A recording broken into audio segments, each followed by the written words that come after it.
Hey, just checking in with you guys, making sure you guys can hear me. So that's my double check that I always check here before I start one of these things and let a few more people gather. I know you may be at work or school or whatever it is as you prepare for the next couple of days here. And that's what we want to talk about here is I've got a couple of things here. First and foremost, weather impact meteorologist Garry Frank here as we look at what's happening here over the next couple of days.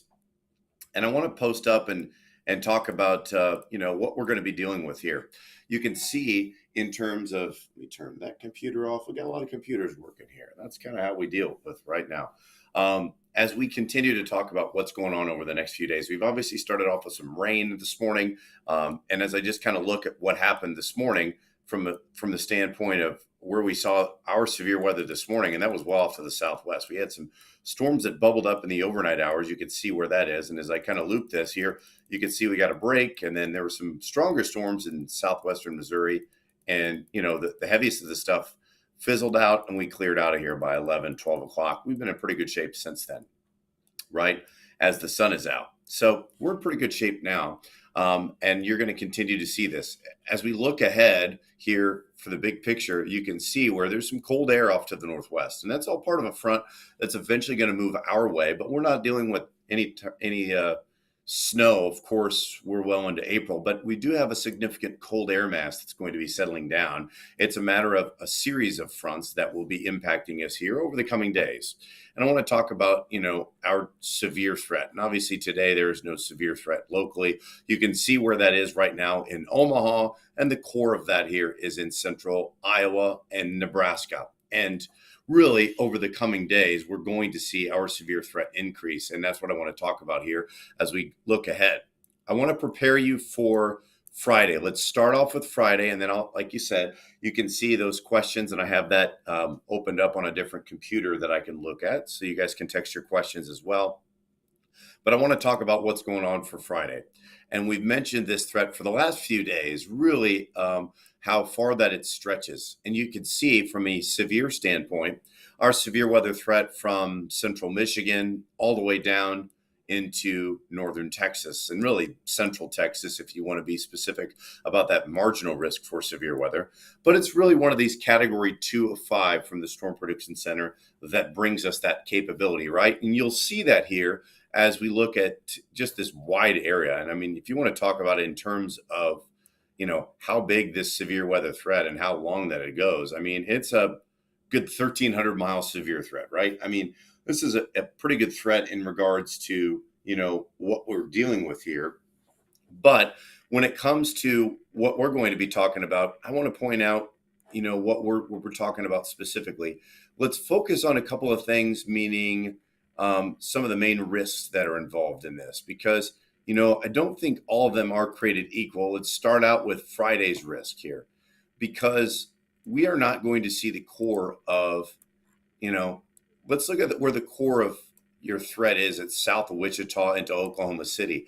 We're all kind of in this 15% risk of hail and wind, and there's nothing that really jumps out at us in terms of a wind damage standpoint and says, this is a really good threat for severe weather, but it's a marginal threat. So I don't want you to think that, one, it's not one to pay attention to, because it is in that sense. But when you look at this sense, there's no big bullseye for severe weather like the last couple that we've seen, right? And I would say that if we're going to talk about this one for Friday, it falls under the standpoint of this is a typical April severe weather setup. We expect these to happen. Most of us are going to get by just fine, but there are going to be a couple of loud thunderstorms, and there could be a small handful of severe thunderstorms as well. And anytime we see that 15% risk, that's kind of what it does. When you see those numbers close to 45 or 50 or 45 or 60 up there, that's a pretty good bullseye for our severe weather risk. And we don't have that this go around. And I'm not saying it's not out of the question in some cases, but really for us, that's not what we're dealing with right now. And you look at our temperatures, how they've rebounded since then. It's plenty warm. We've gotten in the upper 70s and low 80s. It's warmed up quite a bit, and it's pretty nice here. And I think for tomorrow, you're going to see temperatures warm up even more ahead of tomorrow's severe threat. Remember, temps are headed for we're only going to start out in the mid 60s, and they're headed for the upper 80s throughout the day. There's a pretty strong south breeze at around 15 to 30 miles an hour. We're going to see some pretty strong wind gusts, but clouds will increase, and then rain chances will increase as well. And I really think as early as 5 o'clock, but I really think a lot of this from a timing perspective is much later in the day. And I want to point out first and foremost and talk about why that is the reason that we're under a weather impact alert for Friday through Sunday. You'll see that here on and off into Sunday night. You're going to continue to see that. And also, I want to mention that I will be following along on Facebook here as well. I don't have any questions at the moment right now, but I'm going to continue to keep you posted here as well. Let me see. We got a couple of questions here as we've got cool. We've got just a couple of people following along, and I'll try to answer their questions here shortly as I go through the whole spiel about what we're dealing with, right? On and off into Sunday night. There's not going to be any day that I say this is all going to rain, because we're really not going to see much rain. In fact, the key for us on our phone app, you've probably seen that, and it's been, it's going to rain on Friday. I had a bunch of people at the golf course message me and say, it looks like we're going to get a bunch of rain on Friday. That's not a good day to play golf. It's going to be a fine day. You're going to be just fine. Like I said, tomorrow throughout the day, and I think a lot of us maybe even avoid the rain completely on Friday, at least during the daytime hours and even before midnight. I really think that's not out of the question. But I want to show you what Futurecast looks like, because I think it's really important to show you that, because I do think we're going to see some rain that bubbles up to our west at times. And I think that's going to be an interesting factor. Look at the way we start off in the morning. Upper 60s, low 70s. Now, those clouds will increase as we have a south-southwest breeze, but watch us into the afternoon. Watch where that rain settles in at about 3 o'clock. And you're going to see that here throughout the day. And I think it's important to note, look how this holds together. It doesn't rain for everybody. Maybe Troy, Jerseyville, areas to our west start to get a little more rain. And then we'll start to see a few of those storms perhaps bubble up. Those could be on the stronger side. Will they be severe? Will they be marginally severe? I think that's the most likely scenario, even as we head into midnight. And I'll pause it right there, because nothing that I just showed really looks like it's going to be incredible or widespread, or from the last couple of radar scans that we've showed you some of our severe weather events, which of course 314 day, the first and foremost one that comes to your mind, but even the last one with the Potosi tornado, we had a lot of ingredients there, but it just wasn't quite the same scenario. There were some other factors in play. And one of the factors in play this time that I want to talk about is a cap. And one of the things that we can look at here is we look at a temperature profile, and you'll look at that here. Now, as the day heats up, the warm updrafts form, and you'll see that on our temperature profile. We look at a sounding of air as, something that as you go aloft, as we go above the atmosphere, just think about this if you're going in the mountains or you look at the clouds, the further up you go in height, it gets colder. That's just a standpoint of, that's the way things go. The higher you are up, the cooler that it's going to be, right? That's why mountains can be in the summertime capped with snow. But when we're talking about for storm development, we look at a temperature profile. And a lot of us as meteorologists off the air, this is not something we're going to do on the air all the time. And in fact, almost never on the air, because we got 3 minutes. And in my standpoint, I'm trying to cram as much as I can through 3 minutes to let you know what's happening. And it's tough to explain that. But just know that as air rises, it is supposed to cool off. But certain times when we have these air masses, especially these warm fronts and warmer air masses that settle in, there may be a warm layer of air that is aloft. And you'll see that. And that's in that lightning zigzag that goes up as it's cooler, and then it goes to the right.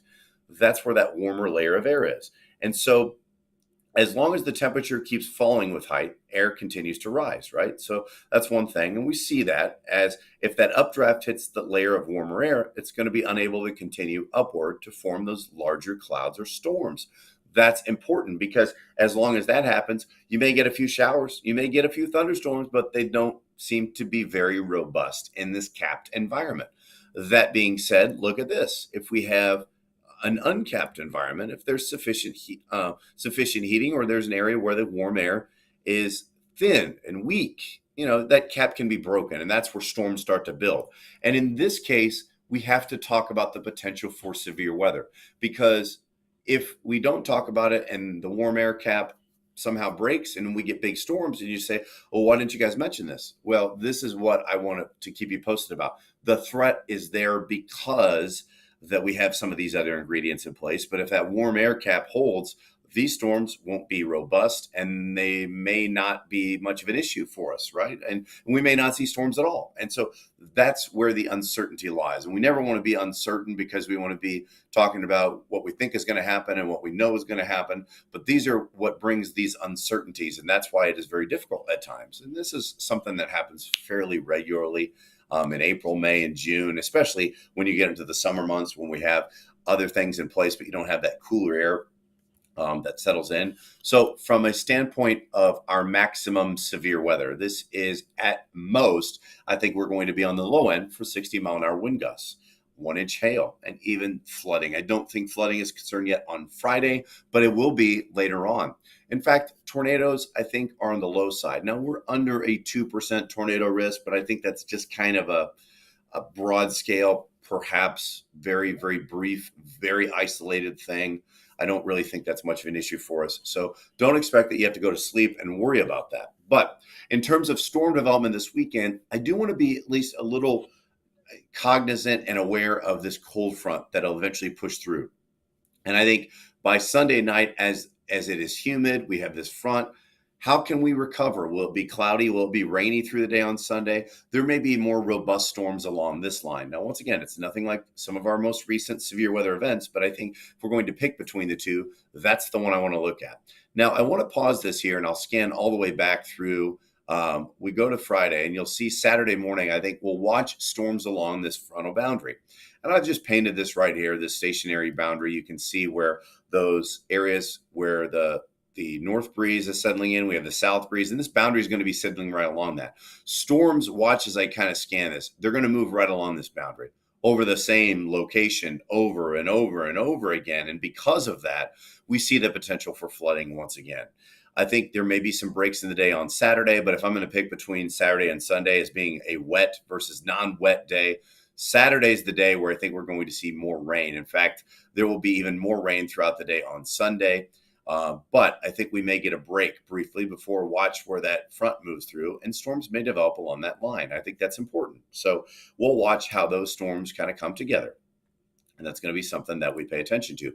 If I'm going to pick between threats right now, it is a flood threat Friday evening into Sunday evening.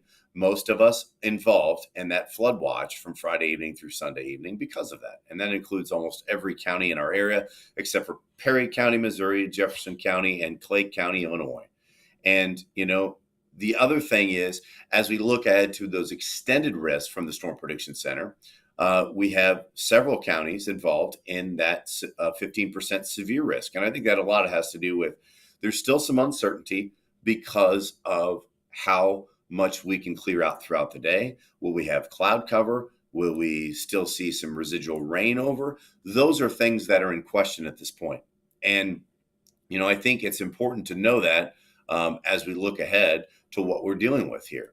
And I'll go back and try to answer some of your questions here in terms of rain chances. But if we're going to talk about rain chances here ahead, I do think that there's at least a lull period, maybe late morning services by lunchtime. Rain is around, but it's cloudy. Can't guarantee it's going to be dry for everybody, but that is maybe the driest point. But then rain chances ramp up again. One of the main things that I'm concerned about in terms of our threats this weekend is really a flooding threat. And I want to show you some of the potential rainfall that we talk about here. And this is one thing that in terms of, our Easter weekend threats, let's look at a Friday evening storm chance, but then waves of rain from storms, a stronger storm chance, 7 o'clock to midnight, and then Sunday from 2 to 8, right? Those are the times that I'm watching right now. We do have limited severe weather threat impacts, but Saturday rain's going to be heavy at times. So you're going to see those creeks and streams that'll rise, and then you just keep your device charges. I mean, a lot of people are out and about here at this point. So those are the main things that I want to look at here in terms of our impacts here, because when we're talking about rainfall, I really think our rainfall threats through 7 o'clock on Monday, you're going to look area wide between 2 to 4 inches on that soggy ground. And the rain's going to continuously be over there. keep in mind, I think 5 to 6 inches is very, very possible in some cases. But hey, we're not going to see a similar threat to last time where we had all of that in about a 12-hour span. There will be enough breaks where creeks go down. They're going to be moving, and then they may go back up. So keep that in mind. That is my number one threat here at this point. So, like I said, from a standpoint, before I get to some of your questions here, our Easter weekend threats are Friday evening storm chances, waves of rain into Saturday and Sunday, with stronger storm chances Friday at 7 o'clock through midnight, and then Sunday from 2 to 8. Limited severe threat, mainly wind and hail, especially Friday night. Saturday rain is going to be heavy at times, but those creeks and streams are going to rise because of that rain. So with that being said, let's look at some of your questions here. Let's see. Vicky says we don't need any storms. Too many people are still cleaning up from the past storms. Please be careful if we do get storms. Yeah, I think that's important, Vicky. I think that we're dealing with a lot of this rain, and we've had so many issues over the last few days, and even some of the debris that's getting into creeks now is getting washed down. Lillian said she can hear me. Thanks so much. Let's see. I think that's kind of what we're dealing with. Elaine, hopefully I answered your question on that end. Let me look on our questions and see if there are any questions here. 618 asks, 618980 says, I have to drive back to St. Louis Saturday or Sunday from Indy. Which day would be better for less rain? I think less rain is going to be on Sunday. I think if you get up and go in the morning on Sunday, you're going to deal with less rain.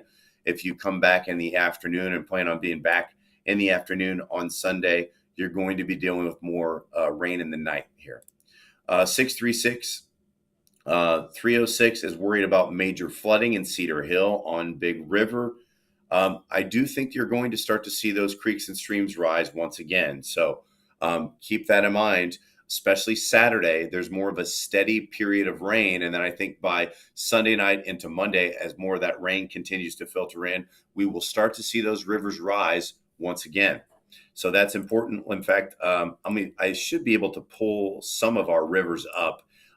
We've got a flood graphic that pulls that up, and I want to see if I can pull that up for you, just to kind of give you an example of what some of those spots are going to be. Let me see. I think I found it for you. And I can go to Burns. All right. So our latest river forecast here are now, that went by too fast. Okay, there we go. So the Merrimack here, Steelville Pacific right now is at 1, and the Eureka is at 5. By the 17th, with current rain, it is forecast to get up to 20 feet. A little better, right? As we look at that. And now let's look at Big River, same thing. That's forecast to get up to 20.8 feet. So, I think that's going to be important here. So we'll look to make sure those numbers are updated. That usually comes from an automated plot for us that is from the Hydrological Center. So I want to make sure that that's all good. How about the City SC game Saturday night? That's a good question. They're probably going to play it, but it's going to be wet. I'm leaving for Tennessee tomorrow at 4:30. Carrie asks, should I beat the worst storms? Yeah, I think you should beat the worst storms. Carrie, that's a good question. I think you're going to be in good shape. I'll pull the future cast up again so that you can see that as we look at what's going on. Here's what it looks like Friday. I think you're leaving for Tennessee at that point Friday, and then watch through the night. I think you're going to be well out of here. And even if rain is around by 9 or 10 o'clock, it should be, if it's marginally severe, I'd be surprised. And then by that point, rain kind of settles in. So let's expect that. Let's see what else is going on. Let's see what else is going on our question line from our text number. Will I be able to sit outside on Easter morning or afternoon? I really wouldn't bet on it. 314-221. Even if you are sitting outside, everything outside is probably going to be really wet. And I can't guarantee that rain won't move back in at some time, even a shower. So while there may be some breaks in that, and you can get to places to and from, I'm not expecting that you're going to be able to sit outside rain-free on Sunday at any point. I just think that rain will be around. Even if there are dry periods, they may be just drier and just not as rain-free at this point. Now, the sun may come out and dry things out, and that may increase our severe rest of the second half of the day. 636-534 is Sunday night going to be severe weather? I think that's a possibility as well. That's one thing that we're going to look at. What's the chance for lightning Saturday morning around 6 to 8 o'clock in the morning? I think there's a pretty decent chance for lightning. That is from 314-583. Thanks for the question. 314-548. Dealing with a lot of anxiety since the March 14th storms. Can I expect a low-end storm for tomorrow morning? Low-end severe threat. This is not some tornado. This is not some big wind threat. This is a threat that is marginally severe, which means up to 50. In fact, let's talk about what our severe weather threats are, and I'll bring up a different graphic, and I'm going to try to explain things. I've got a couple of things here. Let's talk about our severe thunderstorm warning criteria and just kind of look where we are. Our base, our first one that you normally get, these are the normal ones, 58 mile an hour wind, 1 inch quarter size. That's where a majority of our severe weather is, right? That's the kind of storms that I see with this system right now. So just to kind of answer your question here, 314-548, that's the storm that we're looking at right now. And you may see some of those pop up on your phone. And yes, they still cause damage. That's why we have severe thunderstorm warning for them, but they're not as significant. That's what it looks like right now. 314-448-0644 is my 9 a.m. tee time Saturday morning. Going to get rained out on 304. I believe it is. So I'm sorry about that right now. So there we go. And, that is 312-772 texted me about Chelsea Football Club. Very important. That is very important. I haven't been watching that. I've been watching Seinfeld in the background as I normally do during this time. Don't want to get frustrated by that, but I will respond to this person about Chelsea because they are not the greatest this year. I am not sure why. Cool. And hopefully everybody that was responding, everybody that was checking in for those updates, we have answered your questions. I will post this as part of the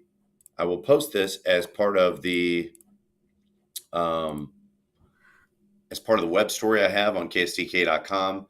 Susan asks, no sunrise service.